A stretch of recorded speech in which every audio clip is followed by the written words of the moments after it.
Hillary Clinton and Donald Trump are presenting Americans with their competing views on trade and the economy. Hillary Clinton explained how Democrat policies would create jobs. Let's say you're a house builder. You may think that illogical minimum wage laws and overly stringent environmental regulations that drive the cost of your labor and materials into the stratosphere might put you out of business. But luckily, Democrats are allowing millions of illegal immigrants into the country who work off the books and don't have to obey those rules, so they can work on your house much more cheaply. If you still had a house, which of course you don't because you went out of business. But at least now you qualify for welfare. And in order to pay for that, we have to borrow billions from future generations. So the children of illegal immigrants who will be legal will ultimately have to pay for your welfare. So you have revenge. Meanwhile, Donald Trump offered his plan to restore the economy.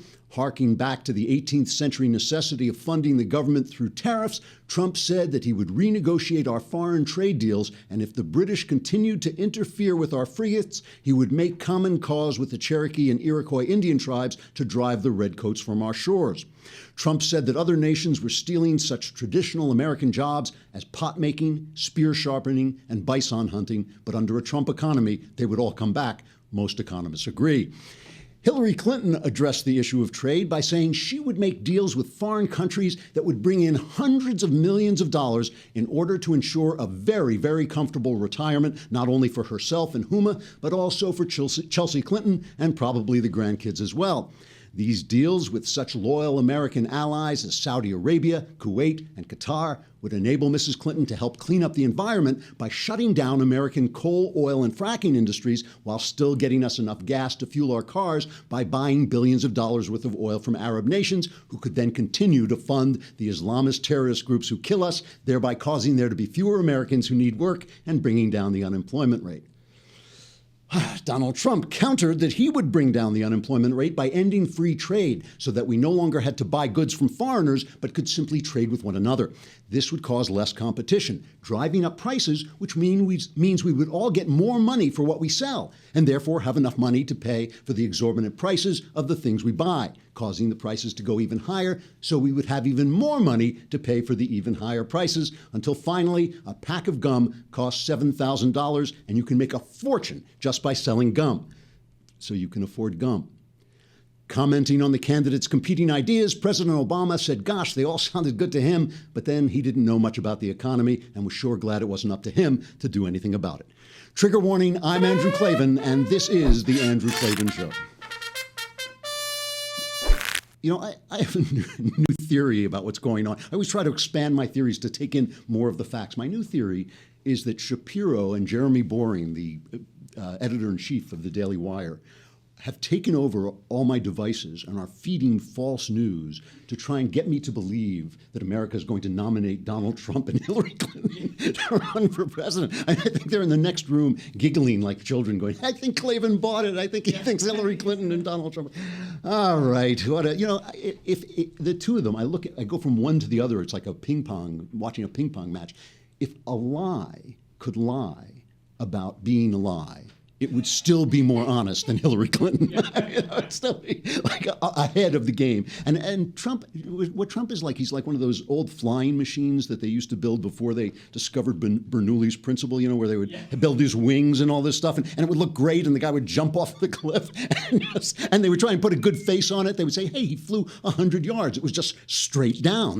That's just like, all right, we're live on Facebook. Are we live on Facebook? Hey, okay, we're live for 15 minutes. That's all you get. And then when the real stuff comes out, the nudity and the trash talk, then we'll be gone. Then you have to subscribe. Come on the Daily Wire. You can hear the whole show, or you can subscribe for 30 days for free and then $8 a month, which we remove directly from your mother's bank account. The stuff that you were going to pay her for living in her basement. Okay, we started this week with Brexit. And we end going into the July 4th weekend. So the theme, obviously, is liberty, is freedom. And the breaking news is that Boris Johnson, who was the big leader, the former London mayor, who was the big leader of the exit the EU movement in Britain, and everybody thought was going to be the prime minister, has suddenly, for reasons that are not quite clear, decided he's not going to run. Here's his announcement. This is our chance to think globally again. to lift our eyes to the horizon, to bring our unique British voice and values, powerful, humane, progressive, to the great global forums without being elbowed aside by a supranational body. And instead of being afflicted by nerves, let us seize this chance and make this our moment to stand tall in the world. That is the agenda for the next Prime Minister of this country.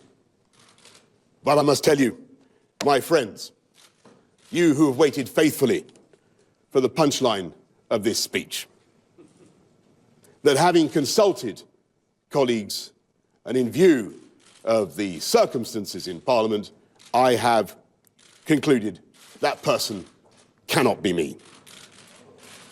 My role will be to give every possible support to the next Conservative administration to make sure that we properly fulfil the mandate of the people that was delivered at the referendum and to champion the agenda I believe in. So something's going on here because his pal, the Justice Secretary Michael Gove, who was supposed to support him in his bid to become Prime Minister, is now going to announce that he was going to run for Prime Minister, and that's why Boris stepped down. So it's now going to be this guy, Michael Gove, and the Home Secretary, Theresa May, who has a very good reputation. She was not in favor. She was not in favor of the exit, but she was kind of soft about it. She kept out of the fray. She has a very good Thatcherite kind of reputation. Two things to notice before we move on to American politics, though. One is the stock market has come bouncing back. Not only our stock market, but the FTSE, the FTSE, has come. That's the Financial Times Stock Exchange. I couldn't remember what it was before, but they've both come back. So it's not that there's not going to be hard days and ups and downs and all this stuff. It's just that this apocalyptic disaster that was predicted, and that they can't deny that they were pointing at the stock market, going, see. Well, now suddenly it's all very quiet. It's hilarious if you read the New York Times, a former newspaper. You will see these kind of machinations in their politics being reported as if it was a shooting war. They're saying, in the chaos and the panic and this is parliamentary politics. This is what parliamentary politics is like. It's a lot more dramatic than our politics, even though our politics has gotten pretty darn close. So the other important thing to notice was when Boris Johnson was talking, Johnson is not, they keep doing this thing about xenophobia. It was all about xenophobia and, hating immigrants and bigotry and all this. Boris Johnson is he's not a Europhobe. He is a Europhile. He loves Europe. He considers Britain to be part of Europe. He doesn't want to separate from Europe. He just wants to get out of this superstate where Brussels is running Britain without being answerable to the British voter. So he wants to be a full and complete free Britain in Europe, trading with Europe. And that's the thing that the EU is, in their small-mindedness and their desperation to hang on to power, is going to try and stop them from doing. So that's the drama that's coming down the pike. But meanwhile, we have to just pause for a minute to make sure you understand that the left is selling this whole thing, selling this freedom movement as bigotry. That's where we're going to come back to in a while. This whole idea that freedom is racism. Freedom is racism. You just have to take a look at Christiane, I'm a poor journalist, as she attacks. She has got to be the worst journalist in the world. I mean, she is so biased. And then whenever anybody says she's biased, she gets very huffy. It's like, take that. She says this is an interview she did with Dan Hennon. She says, take that back. Take that. She's so biased. Here she is, like, basically jumping down Hannon's. This is the conservative European MP who has always been in favor of Britain getting out of the EU. She's jumping down his throat and accusing him that the whole thing is about immigration, which Hannon isn't a supporter of, by the way. He's a big immigration supporter. He just says that now London, England, is going to decide who comes in.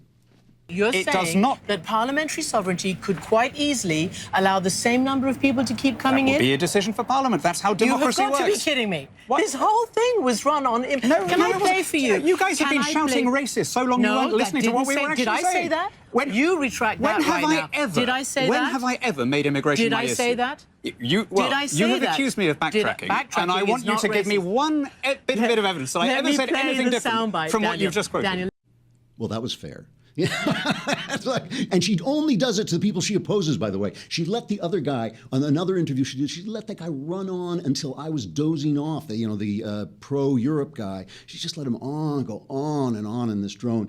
Dan Henninger, the guy from the Wall Street Journal, who's kind of a very good kind of center conservative guy. He writes a column that puts it very succinctly what this is about.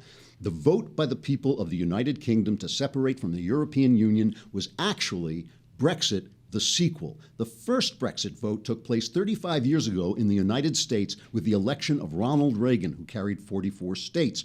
Reagan, in his first inaugural address in 1981, could not have been more explicit about what his election stood for. In this present crisis, Reagan said, government is not the solution to our problem, government is the problem. Brexit is shorthand for government is the problem, says Henninger. Liberal intellectuals have mocked Reagan for reducing his theory of government to a bumper sticker, but he elaborated on the idea with words that would have fit in the founders' debates. Here is Reagan again.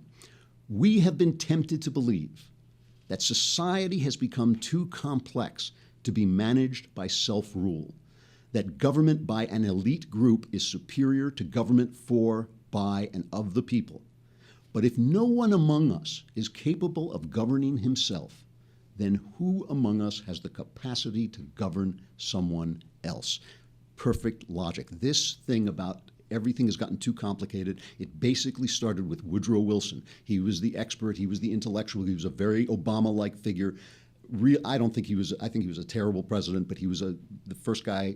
I guess Teddy Roosevelt was the first guy to say he was a progressive, but Woodrow Wilson was right up there.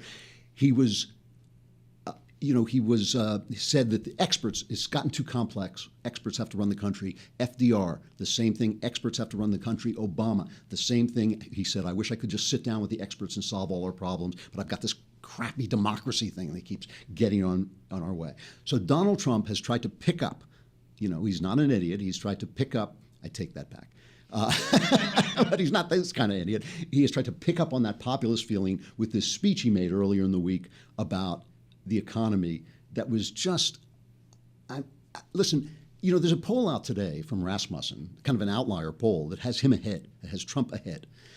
And I know that Ben thinks Trump has no chance. I don't believe that for a second. This has really been a good 2 weeks for Donald Trump. There was the abortion decision, which even had me thinking, if there is some chance that Donald Trump might smoke a doobie and stumble into a room and appoint a good justice just by accident, I'll vote for him. I mean, if there is some chance to keep Hillary Clinton from filling the 1, 2, 3, or 4 spots that could come up in the next 4 years, it would be worth it to stop him. That abortion decision made me crazy. It made a lot of people crazy. This new attack in Istanbul, with Obama clueless about what to do and clueless about why we're being attacked and clueless about how to stop it, it just makes Trump look good, and it wouldn't surprise me. But he made a speech about the economy that was as bad as it could be. Here's just a piece of it. He's talking in this. It's like he's talking from inside a dumpster or something. Go ahead. But if we're going to deliver real change, we're going to have to reject the campaign of fear and intimidation being pursued by powerful corporations, media elites, and political dynasties. The people who rigged the system for their benefit will do anything and say anything to keep things exactly the way they are. The people who rigged the system are supporting Hillary Clinton because they know as long as she is in charge, nothing's going to change. The inner cities will remain poor. The factories will remain closed. The borders will remain open.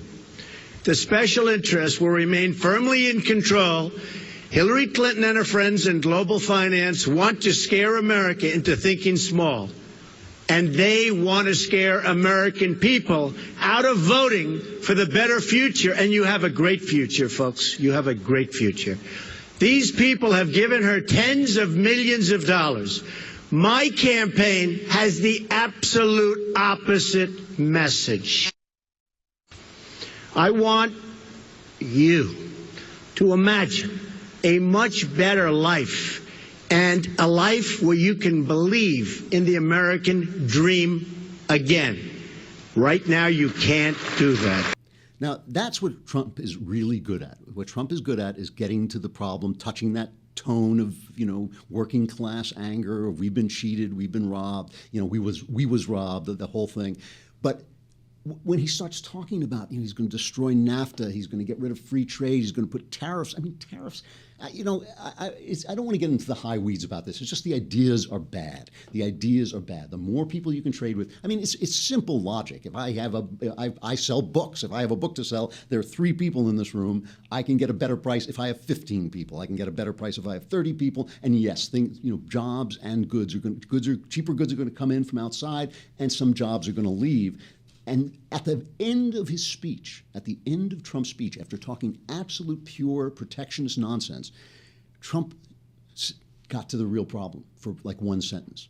I will quote the end of this. "We will make America the best place in the world to start a business, hire workers, and open a factory. This includes massive tax reform to lift the crushing burdens on American workers and businesses." And the tax is crushing. I mean, we have let this get completely out of hand. "We will also get rid of wasteful rules and regulations which are destroying our job creation capacity. Many people think that these regulations are an even greater impediment than the fact that we are one of the highest tax nations in the world." I'm one of those people. One of the things that happened, we had a crash in 2008 that was like the crash that started the Great Depression. The only thing that stopped it from being that bad is we had gotten so rich because of free trade and because of capitalism, and because of Reagan cutting, reforming the tax code, and Clinton sort of sticking to that. We had gotten so rich in the meantime that we didn't need breadlines. We didn't have Hoovervilles. It was a crash was just as bad. That crash was caused by what Friedrich Hayek calls the fatal conceit. The fatal conceit is that the world can be run better from the top than it can by the people, that the people can control. Oh, yeah, we have to say goodbye to Facebook. Pardon me. Thank you, John. We have to say goodbye to Facebook. We're going to finish this conversation elsewhere. Be there at the Daily Wire.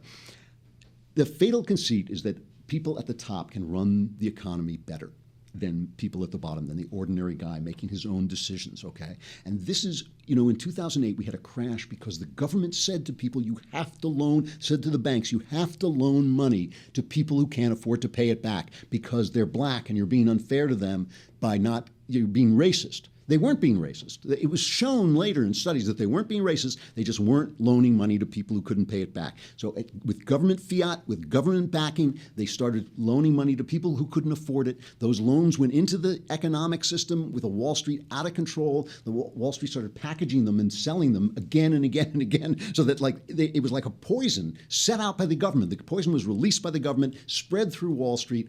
When suddenly, guess what? The people couldn't pay. These things, the entire economy collapsed. Now, who wrote the bill to answer that? Who wrote the law? The guy who pushed and pushed and pushed that system, Barney Frank and his ally, Chris Dodd, his crony, Chris Dodd. They wrote the Dodd-Frank law that is now has its foot on the neck of our economy. It basically is a government takeover of the banks. And so before the bank can loan to you, this has to go through incredible hoops to comply with this thousands and thousands of pages of this law. Well, what does that mean? That means if you come in there and say, I was in my garage yesterday and I invented this pill that makes you invisible, and I think I could sell this, to like Frodo. I think Frodo would like this pill, and you say, could you loan me money? No, they can't, because they've got these guys down their throat. They have taken over, and that's on top of the takeover of the healthcare industry. These people have stuffed our economy into the pocket of government, and it is stuck there. Meanwhile, you can feel the people trying to reinvent the economy. They've got Uber, they've got Airbnb, and wherever these things pop up, suddenly the government is going, wait a minute, I didn't get a bribe for your taxi license. I didn't get a bribe, you didn't pay the regulations and have the fire for your Airbnb. I got to be able to send inspectors around, or I don't get mine, because that's the big flaw in capitalism, by the way, is that the top guys don't get their bribes. That's why it works perfectly, capitalism. Just a little bit of regulation to keep everything fair, to make sure nobody lies, nobody cheats. Those regulations are great. Nobody wants an unregulated society. You can't have it. It doesn't exist. So now, Obama, who is the president, you may recall, he is in Canada, right, with the three amigos, the Canada, Mexico, and America, for a trade deal. And he gets asked about this, and Trump is right up his snoot. I mean, Trump has really gotten up his in his face. And Obama, he won't even mention him. He won't even name him. But he says to people, he says, you call Trump a populist. I'm the populist because I'm trying to fix this, and I'm trying to fix that, and I'm trying to help this one, and I'm trying to help that one. But it's not Trump. So here's where he gets off on Trump. Somebody else who has never shown any regard for workers, has never fought on behalf of social justice issues or making sure that poor kids are getting a decent shot at life or have health care, in fact, have worked against economic opportunity for workers and ordinary people. They don't suddenly become a populist because they say something controversial in order to win votes.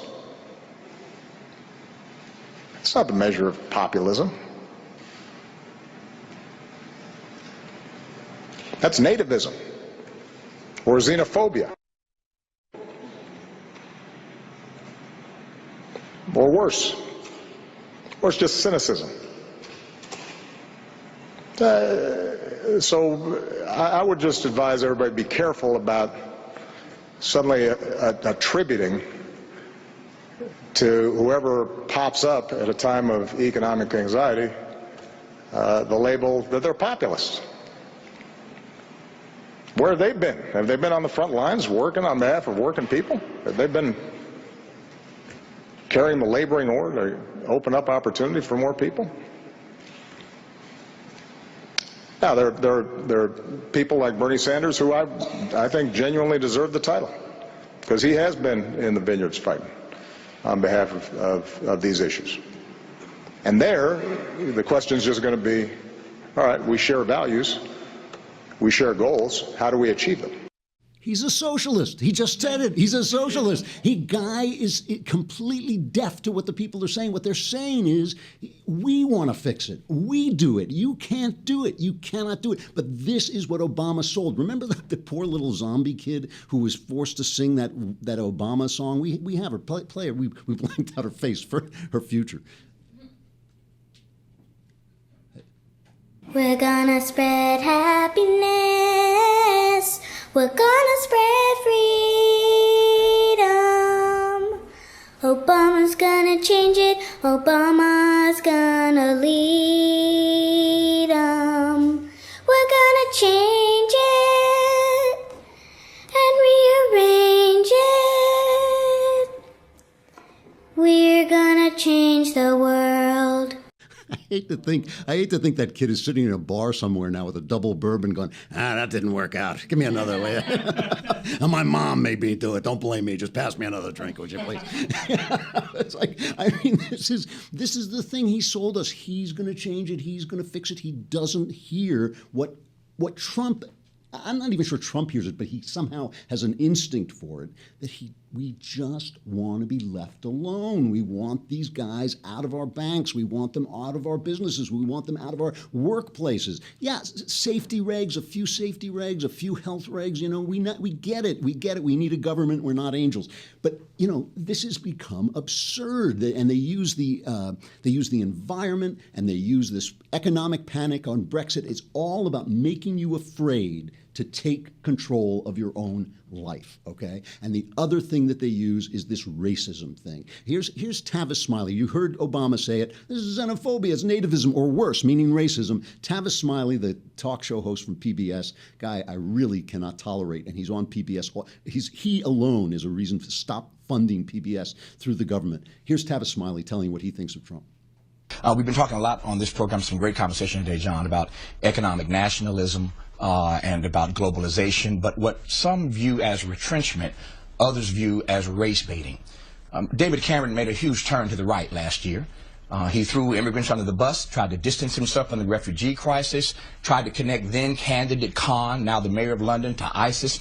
So clearly there was some race baiting in this campaign, and the rise of racial movements in the country, around the world rather, in this country are disturbing. So when you bring it back home to Donald Trump, and his mantra continues to be "Make America Great Again," there are three questions one has to ask very quickly. One, for whom? Number two, what halcyon days are you talking about going back to? When was America so great we want to return to it? Number three, what about those fellow citizens for whom they've been waiting perennially to experience the true greatness of America? And I think when people start asking those questions, it's not going to be a victory for Donald Trump. See, now, I don't want to knock him because he is speaking for a lot of black people. They took a poll recently. It showed America is starkly divided by race. In responses to dozens of questions, black and white Americans told pollsters that as the administration of the nation's first black president comes to an end, they remain split on the role and reality of race in everyday life. According to the new Pew data, black and white Americans disagree not just about whether there is still work to be done for blacks to achieve equal rights. 88% of black respondents said there is, compared with 53% of whites, but also about whether the country will ever achieve racial equality. So he's sitting there, Tavis Smiley, and he's telling you that America was never great. It was never great for black people. You know, a lot of times we talk, conservatives go, why are blacks not Republicans? Democrats held slaves. Democrats were in favor of segregation. Democrats were the Ku Klux Klan. Democrats, in their stupid welfare policies, destroyed or helped destroy or funded the destruction of the black family. Every bad black neighborhood is in a Democrat city. You know why? It's because they trust the federal government more than they trust the states. And historically, there's a lot of sense to that. And they think Obama is going to change it. It's not Black Lives Matter. It's Obama's life matter. He is going to do everything for us. Compare this to Martin Luther King. Compare it to his famous speech. I have a dream that one day this nation will rise up and live out the true meaning of its creed. We hold these truths to be self-evident, that all men are created equal.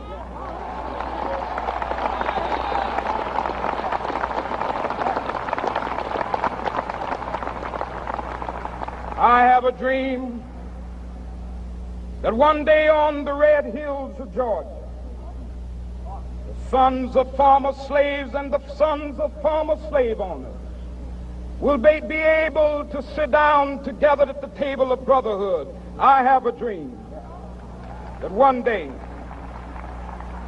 even the state of Mississippi, a state sweltering with the heat of injustice, sweltering with the heat of oppression, will be transformed into an oasis of freedom and justice. I have a dream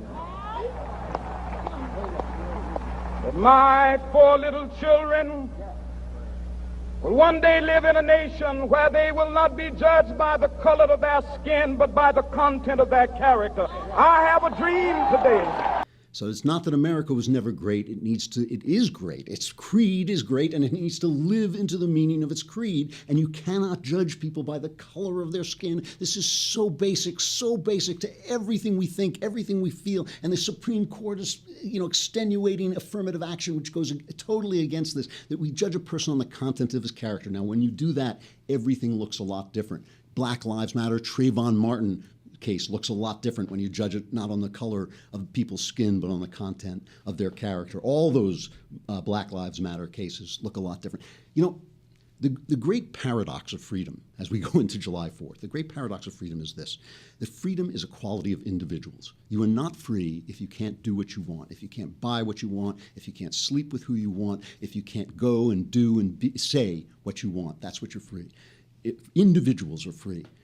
But only associations can create individuals who know how to be free, who deserve to be free. Only families and churches and neighborhoods and schools can create individuals who know, even though they can buy whatever they want, maybe they shouldn't buy this and they should buy that. Maybe, though they can sleep with whoever they want, maybe they shouldn't sleep around. Maybe they should commit to somebody. Even though they can go and do and say what they want, maybe there are some things they shouldn't say. Only our associations can build those kinds of individuals. And the future, you wonder how we're going to be free again. We're going to be free again because of you. You are going to make us free again. You're going to make us free again in your family. You're going to make us free again in your business, in your town, in your school, in the things you teach your children. And you say to me, well, Washington is going to stop us. They're going to come after us. And I say to you, yes, they are. The old enemy was Britain. The new enemy is Washington. Who told you there would not be enemies to freedom? Who told you they wouldn't look like you? Who told you they wouldn't be part of your country? Who told you this was going to be easy? This is freedom, folks. People die for it. All you have to do is stand up for it and teach it to your children and make sure your schools teach it and face down the feds when they come after you. Which brings me to stuff I like. I want to end, I've talked before about the beautiful, beautiful British hymns that we don't get in this country. And one of them is a very famous patriotic hymn. And so we'll close with this, with a salute to Britain for reminding us what we taught them in 1776, that men are meant to be free. People are meant to be free and meant to make their own decisions and not meant to be told by government how they should live. And there's this beautiful hymn called I Vow to Thee, My Country. It's based on a poem. And the idea of it, I'm going to read the lyrics because it's very short. The idea of it is that we have two allegiances. And this is what I'm talking about. We have an allegiance to our country and we have allegiance to God's country. And only by paying attention, paying loyalty to both those allegiances can we have the kind of freedom that we want and deserve. And the lyrics are this: I vow to thee, my country, all earthly things above, entire and whole and perfect, the service of my love. The love that asks no question, the love that stands the test, that lays upon the altar the dearest and the best, talking about sacrifice, the love that never falters, the love that pays the price, the love that makes undaunted the final sacrifice. And there's another country I've heard of long ago, most dear to them that love her, most great to them that know. We may not count her armies, we may not see her king, her fortress is a faithful heart, her pride is suffering.